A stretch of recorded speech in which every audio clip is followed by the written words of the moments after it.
নমস্কার বন্ধুরা, প্রবাসী কুকিং এ আপনাদের সকলকে স্বাগত জানিয়ে আজকের রেসিপিটি শুরু করছি। আজকে যে রেসিপিটি আপনাদের সাথে শেয়ার করব সেটা হলো লেমন রাইস। একঘেয়ে ভাত খেতে ভালো না লাগলে এই লেমন রাইসটা কিন্তু ট্রাই করতে পারেন। আর এটা খেতে কিন্তু খুবই ভালো হয় আর চটজলদি হয়ে যায় আর খুব কম উপকরণ লাগে এই রান্নাটা করতে।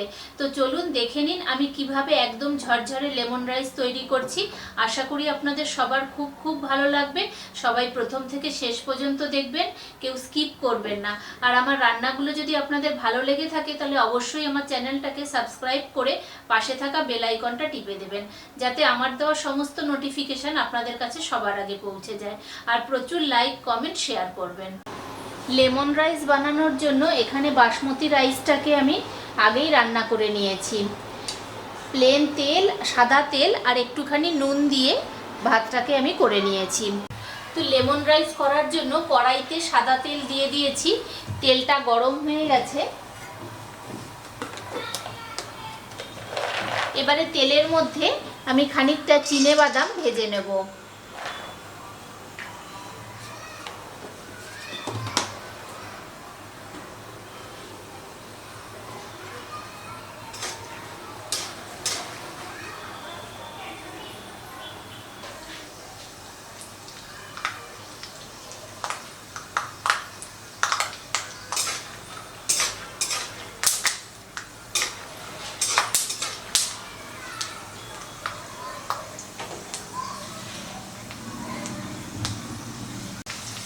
চিনেবাদামটাকে দেখুন একটুখানি ভেজে নিয়েছি লাল করে।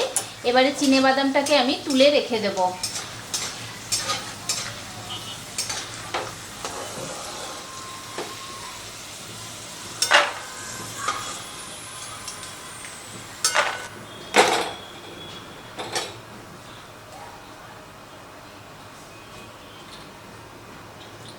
এবারে ওই তেলের মধ্যেই দিয়ে দিচ্ছি খানিকটা কাজু বাদাম।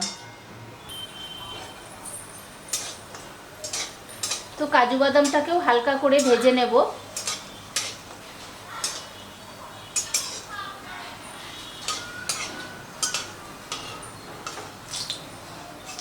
তো কাজু বাদামটা ভাজা হয়ে গেছে, আমি তুলে নিচ্ছি।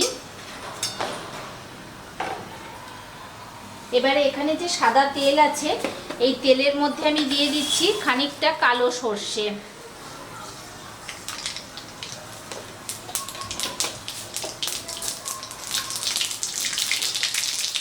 আর দিচ্ছি দুটো কাঁচা লঙ্কা, দুটো শুকনো লঙ্কা,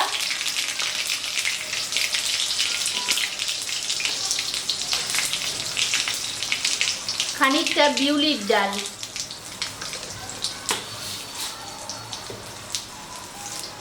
আর দেবো একটা কারি পাতা।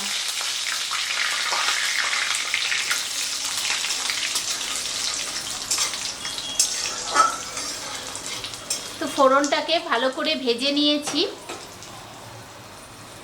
এবারে এর মধ্যে দিয়ে দিচ্ছি হলুদ গুঁড়ো,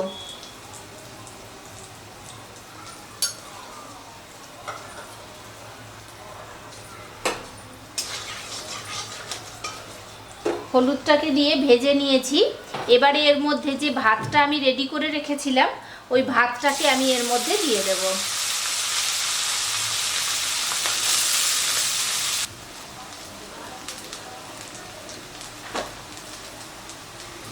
এবারে ভাতের মধ্যে দিয়ে দিচ্ছি পরিমাণ মতো নুন।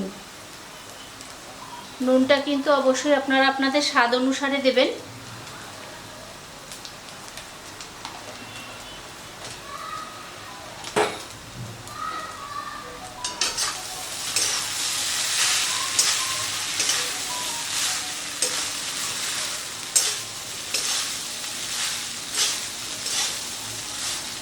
এবারে ভাতটাকে সব কিছুর সাথে মিশিয়ে নিচ্ছি।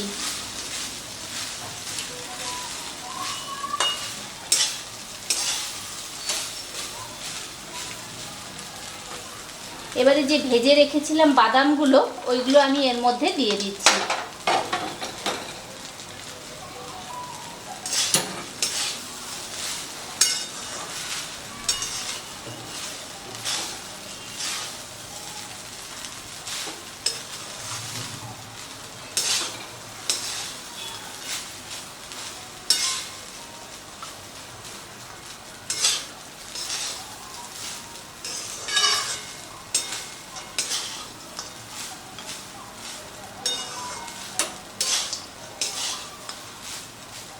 তো সব কিছুর সাথে ভাতটাকে মেশানো হয়ে গেছে। এবারে এর মধ্যে দিয়ে দিচ্ছি একটুখানি লেবুর রস। আমি একটা গোটা পাতি লেবুর রস দিয়ে দিয়েছি, আর দিচ্ছি খানিকটা কারি পাতা। আর লেবু দেওয়ার পর কিন্তু বেশিক্ষণ গ্যাসটাকে জ্বালানো যাবে না, সাথে সাথেই নিভিয়ে দিতে হবে। তো আমি মিনিট খানেকের মতো এটাকে নাড়াচাড়া করে নিয়ে গ্যাসটাকে অফ করে দিচ্ছি। তো রেডি হয়ে গেছে আমার লেমন রাইস, আর গরম গরম এটাকে পরিবেশন করে দেবো। তো বন্ধুরা, রেডি হয়ে গেছে লেমন রাইস। আর এই লেমন রাইস কিন্তু গরমকালে খেতে বেশ ভালো লাগে, একটু টক টক ফ্লেভার থাকে, তো ওই জন্য গরমকালে একটু দেখবেন টক জিনিসটা খেতে বেশি ভালো লাগে। ওই জন্য এই রাইসটা কিন্তু একদম জমে যায় গরমকালে। আর এটা কিন্তু আপনারা যে কোনো আলুর তরকারি বা ডিমের কারি, চিকেন সব কিছুর সাথেই পরিবেশন করতে পারেন। লাঞ্চ বা ডিনারে কিন্তু এরকম যদি একটা থালি থাকে তাহলে তো পুরো জমেই যায়। আর আজকের আমার রান্নাটা আপনাদের কেমন লাগলো সেটা অবশ্যই আমাকে কমেন্ট করে জানাবেন। সবাই ভালো থাকবেন, সুস্থ থাকবেন। দেখা হচ্ছে পরের দিন নেক্সট ভিডিওতে।